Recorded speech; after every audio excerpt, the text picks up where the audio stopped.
орчин үед ингээд технологи өөрөө энэ хүртээмжийг нэмэгдүүлээд байгаа. Тэгэхээр бид бол одоо илүү тэр танкаар байлддаггүй бол өнгөрчлөө. Амар үнэтэй сөнөөгч хамсаар байлддаггүй өнгөрчлөө. Дайн хаана явж ийнэ гэсэн чинь ихвчлэн компьютерийн араас. Бид үтсийн сүлжээгээр олон нийтийн мэдээллийн хэрэгслээр сошиал медиаар хийвж байна. Бид үтс рүү их орж ирж байна. За дараагийнхны ээлжинд нь одоо бодиттой харагдаж байгаа юм дроны бай тээ. Дрон шинэ үеийн батлан хамгаалахын бодлогыг хэрэгжүүлэх.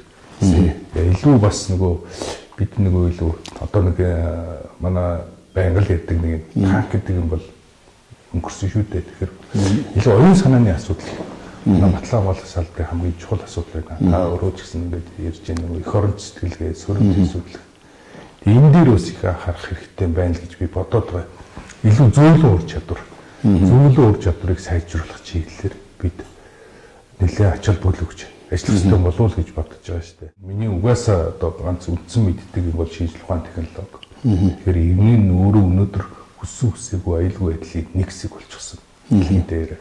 Тэгэхээр би одоо гол одоо хууль тогтоох байгууллагууд орсон энэ талынхаа мэддэг туршлагаар л энэ салбарт дараал яаж өөрчлөлт шинэ үеийг авчирч чадах вэ?